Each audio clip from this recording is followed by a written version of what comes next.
بسم الله الرحمن الرحیم. یو ټیبل به جوړ کړو. دا یو ټیبل شو. د لیاوټ منیو نه وروسته ډیزاین منیو. دا ډیزاین منیو هم د ټیبل لپاره ده. ګوره که چېرته ټیبل سلیکټ وي ډیزاین منیو به وي، که ټیبل نه وي سلیکټ ډیزاین منیو به نه وي. ډیزاین منیو لکه څنګه چې له نوم نه ډیزاین ده، نو دا منیو صرف او صرف د ټیبل د ډیزاین لپاره استفاده کیږي. که غواړئ چې ټیبل یو ښایسته ډیزاین ولري، کله چې موږ تاسو یو ټیبل جوړوو، مثلا په دې کې ما یو ریزلټ جوړ کړی، یو څو نمرې وکړو. اوس که غواړئ چې دا ټیبل لږ ډیزاین ولري، نو موږ تاسو ډیزاین منیو نه استفاده کوو. اول ګوره دلته موږ د ټیبل سټایلونه لرو. که غواړئ چې له دو سټایلونو استفاده وکړئ، فقط کرسر په ټیبل کې کېږده چې په هر یوه کرسر کېږدئ، دا سټایل درته ښیي چې دا داسې معلومیږي. مثلا دا داسې معلومیږي. ګوره که چېرته دغه بټن کلیک کړې، نو دلته به ټول سټایلونه چې موږ لرو ټول به راته وښیي. دا ټول سټایلونه دي. هر سټایل چې غواړئ چې ویلري. اوس مثلا که زه دا سټایل کلیک کړم، نو ګوره صرف دا باره رو به رنګ تیز وي، په سپین رنګ کې به وي، دا نور رنګ به بیا خیره وي. مثلا که دغه بل دا یې کلیک کړم، بیا به د اول کالم هم ورسره رنګ ولري او رنګ به یې سپین وي. نو دا ټول ډیزاین دي. هر ډیزاین چې غواړئ استفاده ترې کولی شئ. یا ټرانسپیرنټ ډیزاینونه غواړئ، ټرانسپیرنټ ډیزاینونه هم شته. نو فعلا به زه دا ډیزاین کلیک کړم تر څو دا ډیزاین واخلم. اوس چې کله دا ډیزاین یې واخیستو، دلته موږ تاسې بیا بعضې آپشنز لرو. مثلا هیډر رو. اوس ګوره دا اوله رو هیډر ده، نو سټایل یې له دې نورو نه چینج ده. که چېرته زه دا ایسته کوم، هغه سټایل ختمیږي. مثلا که چېرې زموږ ستاسې ټیبل هغه به نه لري، هیډر عنوانونه ونه لري، ته غواړې چې ټول یو قسم ته ښکاره شي، نو بیا دا ترې ایسته کوئ. نو ګوره ټول به په هغه یوه سټایل کې ځي. اوس مثلا که زه یو خانه لابلم ور اضافه کړم، ګوره دا اول رنګه، بیا سپینه، بیا رنګه، بیا سپینه، ټول به همداسې چې هر څومره لاندې ټیبل غټېږي همدغه دوه رنګه کې به وي. او که چېرته ډیزاین کې ورسره هیډر رو کلیک وي، نو بیا به اوله رو مختلف وي، نورې به بیا ټول یو شانته وي. پوه شوئ؟ په دې کې فرست کالم هم کولی شئ چې ګوره دا فرست کالم ډیزاین کې چېرې مثلا موږ دا ډیزاین اخیستی وي او زه ورته وایم چې فرست کالم دی هغه ډیزاین ونه لري، کیدای شي چې ډیزاین ترې ایسته کړي، ډیزاین ورکړي. مثلا ټوټل رو چې د آخري رو یې هم همدا ډیزاین واخلي، لکه څنګه چې د اول رو ده. او یا دا ټول کالمونه چې دي یو رنګ ته شي، بیرته یې کلیک کړئ، بیرته رنګ شي. لاست کالم، فرست کالم چې کلیک کړئ دا رنګ به واخلي، لاست کالم هم همدا رنګ شي. وینئ؟ یا کالم سټول که دا ترې ایسته کړو، کالم سټول یو رنګ شي. دا آپشنز دي چې کوم رنګ شي. اول به له دې ځای نه سټایل ورکړو، بیا له دې ځای نه د کومې رو یا د کوم کالم سټایل که نه غواړئ او یا یې غواړئ، بیا به یې ټیک مارک کوئ. پوه شوئ په دې؟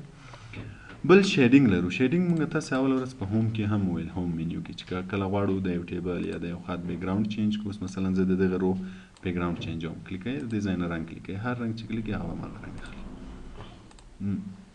دلته موږ تاسو سره که زه دا رو کلیک کړم، شیډینګ کلیک کړم، یو خو دا رنګونه شوه. که چېرته نو کلر کې بیرته هغه رنګ یې ختمیږي. او که مور کلرز کلیک کوئ، بیا له دې نه علاوه موږ تاسې دلته نور رنګونه هم لرو. مثلا که زه یو رنګ کلیک کوم، دغه اورنج کلر مې کلیک کو یا ګولډ کلر. که چېرته زه دغه ګولډ کلر کې لږ تغیرات راولم، مثلا لږ تور بخونه ګولډ غواړم، لږ سپین بخونه غواړم، نو په هغه صورت کې بیا موږ مور کلرز کلیک کوو. مور کلرز چې څنګه کلیک کوو، ګوره رنګ به هماغه رنګ وي. وینئ دلته نیو او کرنټ. کرنټ مطلب دا اوسنی چې موږ انتخاب کړی ده دغه ده، او نیو هم فعلا هماغه ده، ځکه چې موږ تر اوسه تغیرات نه دي راوستلي. نو دلته به هم ګوره دا پوینټر په همدغه ځای کې ولاړ وي، کوم رنګ چې دا و. نو له دې ځای نه که زه مثلا غواړم چې لږ تور بخونه شي، وینې دا به لږ راکم کړم. وینې نیو رنګ یې څه رقم شو، لږ تور بخونه شو. کرنټ داسې ده، داسې شو. مثلا زه لږ نور تور کړم یا لږ وایټ کړم. نو چې کله زه دا اوکې کړم، دا به هماغه رنګ اخلي او اوس به دا رنګ دلته بیا موجود وي. چې کله زه دا بټن کلیک کوم، دا رنګ به بیا دغه ځای کې جدا موجود وي. چې کوم بیا آینده کې بل ځای کې استفاده کوه، بیا به ضرورت موږ ته نه وي چې بیا دا کلیک کول هغه ځای نه چینج کړو، راځه له دې ځای نه به یې اخلو. نو دا کلر شو. که کله غواړئ چې شاته شیډ ولري، رنګ ولري، یا ټول ټیبل یا یوه رو یا یوه خانه، هر څومره ځای چې موږ انتخاب کړی وي، له دې ځای نه رنګ ورته ورکولی شو. بیا بارډر سټایل دی. که غواړئ چې بارډر سټایل یې چینج کړئ، کولی شئ بارډر سټایل چینج کړئ. مثلا زه وایم چې بارډر سټایل یې دا شي، کلیک یې کړم. اوس چې هر لاین کلیک کوئ، بارډر سټایل به هماغه وي. وینئ فهم ده؟ یا مثلا سایز چینج یې، اوس ګوره زه به یې لږ غټ کړم تر څو واضح ښکاره شي. دا بارډر دا سټایل غواړم، دا بارډر هم هماغه سټایل. هر یو چې کلیک کوئ بیا به هماغه سټایل کې راځي. او کلر که غواړئ چینج یې کړئ هم یې کولی شئ. دلته بیا ګوره مور کلر دا هر څه لرو. مثلا زه بارډر کلر دا غواړم چې کلیک کړئ هماغه رنګ به شي. یا که چېرته له دې ځای نه دا کلیک کو، دا ټیبل زه سلیکټ کړم، له دې ځای نه بارډرز کلیک کو، نو کولای شي چې بارډرز ترې ریموف کړي. مثلا زه نو بارډر کلیکم تر څو ټول بارډر ترې ختم شي، آل بارډر کلیکم تر څو ټول بارډر راشي، یا مثلا صرف د چار طرف آوټساید بارډر وي. دا کوم بارډر وي کوم بارډر نه وي له دې ځای نه کلیکوای شي چې طرف هم بارډر ولري طرف هم بارډر ونه لري. پوه شوې؟ دې ته بارډر وایي.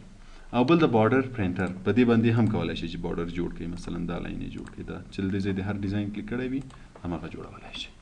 دا سټایل د ډیزاین شو د ټیبل. که چېرته په ټیبل کې غوښتل چې تغیرات راولئ سټایل لږ ښه ورکوئ نو بیا په ډیزاین مینیو نه استفاده کوئ. په ټیبل کې خو به اوس سوال نه لرئ. پوه شوې په ټیبل باندې؟ یا انسرټ منیو کې دا ټیبل و چې کله موږ تاسو غوښتل ټیبل جوړ کړو په څو طریقو هم جوړوای شوی، او بیا چې ټیبل جوړ شي ورسره ویو منیو اضافه کیږي، لیاوټ منیو اضافه کیږي، ډیزاین منیو چې په لیاوټ کې موږ د ټیبل په لیاوټ کې تغیرات راوستل چې رو اضافه کې، کالم اضافه کې، الاینمنت یې چینج کې، ډایرکشن یې چینج کې، فارمولا ورکې، دا ټول په لیاوټ کې و. او ډیزاین کې موږ ورته ډیزاین ورکوو. نو ټیبل ډیزاین موږ دا شو، لیاوټ موږ دا شو. بیرته راځو انسرټ. انسرټ مطلب ورچول. نو اوس موږ تاسو بیا دلته لرو پکچر. کله غواړئ چې عکس ور اضافه کړئ، مثلا دلته یو ډاکومنټ جوړوي یا ریپورټ جوړوي، زه غواړم چې دغه ځای کې یو عکس اضافه شي، او په داسې حالت کې ور اضافه کوم چې مثلا خط هم لرم. مثلا دلته زه پاراګرافونه لرم، دغه ځای کې یو عکس فعلا ور اضافه کوم. انسرټ پکچر. کوم عکس ور اضافه کوئ؟ له هر ځای نه چې عکس ولرئ یو عکس راواخله ترې. زه به د فوټوشاپ عکسونه څه دغه ځای نه به یو ساده عکس راواخلم. دا عکس نو چې چېرته هم کرسر ایښی عکس به راشي. خو ګوره کرسر موږ دلته ایښی وو او عکس دلته راغی. ولې؟ ځکه چې دا عکس غټ ده، هلته نه ځای ایږي. کیدای شي زموږ مارجنز ته دې ځای پورې وي، نو عکس هلته ځای نشته. که زه دا چېرته لږ ووړ کړم نو دا به ګوره خپله هلته لاړ شي. وینې؟ که یې بېرته غټ کړمه بېرته به لاندې راشي. اوس که زه دا غواړم چې لږ نور هم ووړ کړم، مثلا دومره قدر ما دا ووړ کړم، دی دلته راغی. اوس مثلا زه غواړم چې په دې عکس کې بعضې تغیرات راولم، مثلا رنګ یې ورته سم کړم، بیکګراونډ یې سم کړم، یا دا خط یې دغه څنګو ته راولم. نو بیا چې موږ تاسې دلته عکس سلیکټ کړو، د ده سره یو منیو اضافه کېږي. د څه په نوم؟ فارمات په نوم. دا د عکس منیو ده. که چېرته عکس سلیکټ وي راځي، که عکس نه وي سلیکټ نه راځي. اوس ما دلته کرسر کېږو ګوره نه راځي. چې بیا یې کلیک کړم بیا فارمات راښکاره شي. وینئ؟ نو د عکس تغییراتو راوستلو لپاره چې مثلا یې خط څنګه راشي یا په رنګ یې تغییرات راشي، موږ تاسې له فارمات منیو نه استفاده کوو. فارمات منیو کې موږ تاسې اول ریموو بیکګراونډ لرو. که غواړئ چې د دې عکس بیکګراونډ ریموو کړئ، یګان عکسونه که غواړئ چې بیکګراونډ یې ریموو کړئ، اوس ګوره زه دا کلیک کړم د دې بیکګراونډ به ریموو شي. دلته ویسنې د چوکاټ راځي، څومره قدر ځای غواړئ چې ریموو شي. مثلا دا به لږ ور زیات کړو، دغونه ځای دې پاتې شي، دا نور بیکګراونډ دې ریموو شي.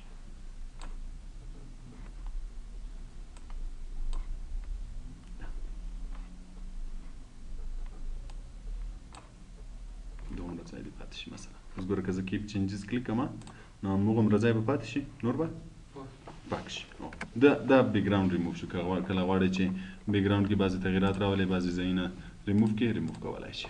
خو دومره شیان، دومره تغییرات چې مثلا موږ تاسې توقع لري چې باید راشي، په ورډ کې هغومره تغییرات نشو راوستی. دا بعضې ساده عکسونه، مثلا یو پاسپورټ سایز عکس وي، غواړئ چې شاته یو بیکګراونډ یې هغه ترې ایسته کړئ که نه، نو داسې ساده رنګونه ایسته کولی شو. خو داسې لکه دا رنګین عکس چې و که نه، د دې شیانو ایسته کول بیا فوټوشاپ یا فوټو ایډیټینګ پروګرامو کې ښه کېږي، په دې کې بیا نشو کولی.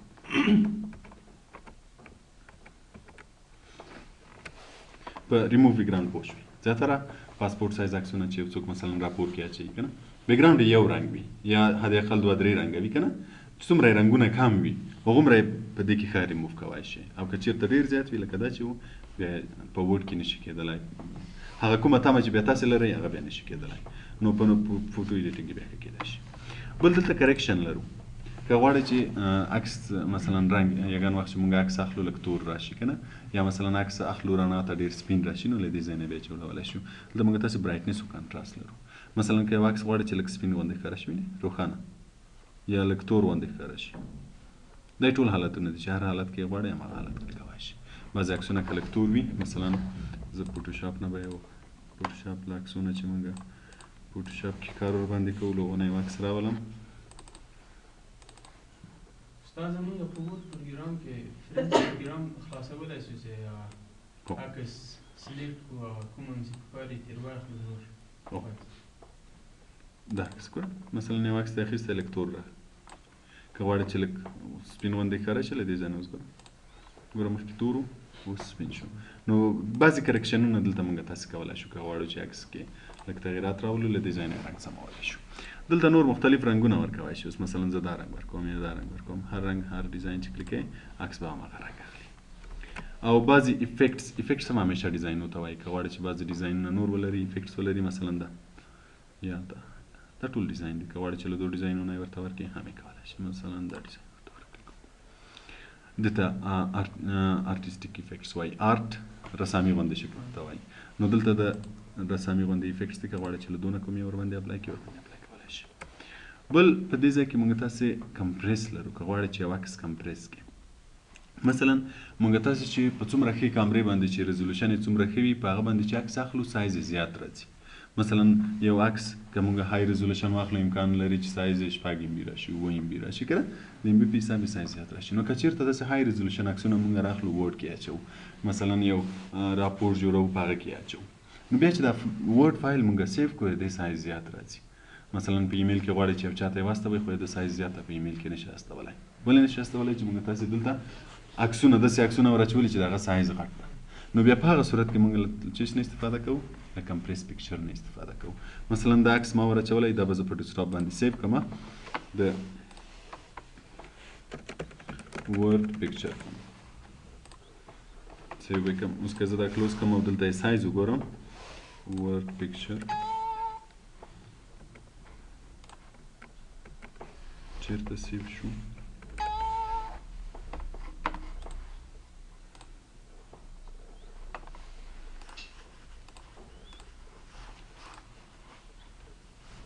مای ډاکومنټ کې مې سیو کړی دا ورډ پکچر اوس ګوره د دې سایز څو کې بې لیکل شوی ده 915 کې بې لیکل شوی که چېرته موږ تاسې په دې کې های ریزولوشن عکسونه اچولي وای نو امکان لري چې دا سایز یې زیات راشي نو چې سایز یې زیات وي مثلا بیا غواړئ په ایمیل کې واستوئ ایمیل کې نشئ استولی ځکه چې سایز یې زیات وي نو بیا هغه صورت کې موږ له کمپریس نه استفاده کوو اوس ګوره دا عکس کلیک کوم فارمټ کې ورته وایم چې کمپریس دي شي کمپریس چې د کلیک کو نو ګوره دلته موږ آپشن لرو چې اپلای اونلی دیس پکچر چې دا تغییرات چې غواړم اونلی ټو دیس پکچر صرف په دې پکچر باندې اپلای شي مثلا تاسو معلومه چې د های ریزولوشن د سایز زیاته صرف دا غواړئ نو بیا دا کلیک که دا نه وي نو په دې راپور کې چې هر څومره عکسونه لرو ټول کمپریس کوي د ټولو سایز راکموي نو دا به ترې ایسته کړو او بل ډیلیټ کراپ ایریاز دغه ځای کې چې کراپ وایم بیا به دا درته تشریح کوم او دلته بعضې ریزولوشن راځي څومره چې موږ تاسې ریزولوشن کم ونیسو هغومره یې سایز کم راځي خو د عکس کیفیت بیا لږ خراب ښکاره کېږي دومره په ورډ کې موږ تاسې مشاهده کولی نه شو خو په فوټو ایډیټینګ پروګرامو کې بیا ښه مشاهده کېږي چې ریزولوشن څه شی ده نو فعلا موږ تاسې دغه ایمیل یا یوز کړن ډاکومنټ فعلا به دا کلیک کړو اوکې به یې کړو اوس که زه دا کلوز کړم سیو یې کړم اوس به یې سایز څو ته راکم شي یا ریفریش به یې کړم ورډ پکچر اوس هم تقریبا هماغومره ده ځکه چې دا عکس دومره های ریزولوشن نه و څومره چې یو عکس های ریزولوشن وي موږ په یو ډاکومنټ کې اچولی وي سایز یې ورسره زیات راځي نو بیا په هغه صورت کې چې موږ یې سایز راکم کړو د عکسو له کمپریس نه باید استفاده وکړو خو که عکس های ریزولوشن نه وي بیا سایز کې دومره زیات تغییرات نه راځي بل چینج پکچر که غواړئ چې دا عکس چینج کړئ د په ځای یو بل عکس راشي نو بیا چینج پکچر کلیک کړئ اوس ګوره دلته درته وایي چې انټرنیټ فعلا نشته یعنې که غواړئ چې انټرنیټ نه یې واخلئ که نه نو انټرنیټ نشته زه له انټرنیټ نه له کمپیوټر نه اخلم په هغه صورت کې بیا ورک آفلاین کلیک کوو ورک آفلاین دا مطلب چې له انټرنیټ نه له کمپیوټر نه کمپیوټر کې چې مې چېرته عکسونه ایښي دي نو بیا ورک آفلاین کلیک کوئ اوس به ګوره دا راشي مثلا زه دا عکس غواړم انسرټ به یې کړم ګوره اوس به د هغه عکس په ځای دا عکس راشي نو که چېرته م د یو عکس په ځای بل عکس راوسته نو په هغه صورت کې بیا چینج پکچر کلیک کوئ بل موږ تاسې دلته ریسیټ پکچر لرو ریسیټ مطلب چې عکس بیرته اول حالت ته راولي کله که مثلا موږ په عکس کې ډېر زیات تغییرات راوستوي او غواړو چې بیرته هغه اولنی حالت اختیار کړي نو بیا به ریسیټ کلیک کوئ عکس به بیرته اولنی حالت اختیاروي بل دلته بعضې سټایلونه دي که غواړئ چې دا سټایلونه ورکړئ مثلا زه داسې یو چوکاټ ورکوم دا ټول سټایلونه دي هر سټایل چې کلیک کوئ عکس به هماغه سټایل بل په دې ځای کې بارډرز لرو فارمټ منیو کې پکچر بارډر که غواړئ چې بارډر خپله ورته تعین کړي ګوره دلته موږ که دا ډیزاین کلیک کوو نو دی به بارډر واخلي خو که خپله غواړئ چې بارډر ورته ورکړئ بیا به له دې ځای نه مثلا زه غواړم چې بارډر په دې رنګ کې ولري یا په دې رنګ کې ولري هر رنګ کې چې بارډر کلیک کړئ په هماغه رنګ کې به بارډر ولري نو اوس مثلا زه دا کلیک کوم چې د دې رنګ کې بارډر ولري. بل دلته موږ تاسو سره ویت شته چې څومره ډبل وي څومره نازک وي دا بارډر. اوس مثلا که زه په دې کې سایز لږ زیات کلیک کوم نو بارډر به لږ ډبل کیږي، که کم کلیک کوم بیا به کمی. د دې ځای نه موږ تاسو سایز انتخابولی شو چې باید څومره قدر سایز واخلي. او بل دلته بعضې سټایلونه دي چې په کوم سټایل کې راشي. مثلا که غواړئ چې په دغو سټایلو کې راشي کولی شئ دلته مور لاین کلیک کوئ، له دې ځای نه هم کولی شئ چې بعضې تغیرات په سټایل کې راولئ چې صرف هم باید ولري. دا بارډر شو. او که بارډر نه غواړئ نو بیا نو آوټ لاین کلیک کوئ تر څو بارډر یې ختم شي. بل بیا پکچر افیکټس دي. افیکټس ما درته ویل چې بعضې ډیزاینو ته وایي، لکه دلته چې موږ تاسې آرټسټیک افیکټس درلود، دلته پکچر افیکټس لرو. دا ټول ډیزاینز دي. زه به یو دوه درې درته وایم، نور به بیا تاسې خپله وګورئ. مثلا اول شیډو. شیډو مطلب سیوری ولري. که چېرته غواړئ چې دا عکس سیوری ولري له دې ځای نه کولی شئ. مثلا زه دا عکس کلیک کوم یو څه سیوری به ولري. یا مثلا ریفلیکشن چې دوباره ښکاره شي. مثلا زه دا ریفلیکشن ورکوم، ګوره یعنې دوباره ښکاره شو لږ لاندې. یا مثلا ګلو ورکوي چې چار طرف داسې لږ ډیزاینز غوندې ولري. دا ټول د پکچر افیکټس دي. نو هر افیکټس که غواړئ چې ورباندې اپلای کړئ افیکټس ورکولی شئ. دا افیکټس نو بیا تاسو یو یو دانه سره وګورئ. بل پکچر لیاوټ ته که غواړئ چې په ډیزاین کې تغیرات راولئ، بعضې خطونه بعضې شیان ورسره اضافه کړئ، نو بیا لیاوټ نه استفاده کوئ. مثلا که زه دا لیاوټ کلیک کوم ګوره دا به هماغه ډیزاین اخلي، دلته به زه خط ورباندې لیکای شم. یا مثلا دا نور لیاوټس، هر لیاوټ چې کله کلیک کوئ عکس به هماغه ډیزاین اخلي او خط به هم ورسره لیکلی شو. دا پکچر لیاوټ شو. بل پوزیشن، پکچر پوزیشن. کله چې موږ غواړو چې عکس او خط یو ځای اوسي. اوس مثلا دلته زه خط لرم، دلته عکس غواړم چې دا عکس دغه ځای کې راولم او دا خط دغه څنګ ته راشي. په هغه صورت کې موږ له څه شي استفاده کوو؟ له پوزیشن نه. اوس مثلا که زه دا پوزیشن کلیک کوم دی به د صفحې هغه کونج ته راځي. ګوره دلته دا عکس یې مې ورکړی، وینې دا عکس شو، دا یې خط شو، دا نشان. د دې مطلب چې عکس به دې کونج کې راځي، خط به دې طرف ته راځي. که دا کلیک کوو منځ، که دا کلیک کوو دا سر، دا یې دا منځ، دا یې بیخي سینټر د پیج. دا ټول هغه دي پوزیشنز دي چې کوم ځای کې غواړئ. فعلا به یې زه هېڅ پوزیشن نه ورکوم، همدغه اولي به یې وي چې دلته وي. بل موږ تاسې ټکس ریپ لرو. اوس ګوره دې کې پوزیشنونه مشخص دي چې په دغه کونج کې راشي، یا په دې کونج کې راشي، یا په دې کونج کې راشي. که چېرته زه خپله غواړم چې پوزیشن ورکړم، مثلا دغه ځای کې کېږدم، خط دلته ورسره راشي. اوس ګوره که زه دا کش کړم دلته کلیک خوشې کړمه، عکس دلته راغی، ولې خط یې سره کم کړو؟ دوه ځایه شو که نه. اوس ګوره هغه بره راغی، دا لاندې، او دی دلته ګوره د حرف غوندې راغی. مثلا که زه لږ نور هم را دې خواته کړمه نو امکان لري چې د لغت منځ کې راشي. وینې لغت منځ کې راغی، INS دلته شو، انورې هلته شو. نو بیا دلته ټکس ریپ. اوس ګوره ټکس ریپ چې کلیک کوو، په دې کې اول آپشن انلاین وي ټکس ده. انلاین وي ټکس دا اوسنی حالت ده چې دی د خط سره په لاین کې راځي، یعنې منځ کې راځي لکه یو حرف غوندې. اوس ګوره INS بیا دی ده، بیا دی ده. نو که چېرته موږ تاسې سکویر کلیک کوو، سکویر معنا مربع یا مربع، چې مربع غوندې شکل اختیار کړي، دې خواته هم خط راشي، دې خواته هم خط راشي. اوس به ګوره که زه دا عکس هر ځای ته وړمه، دا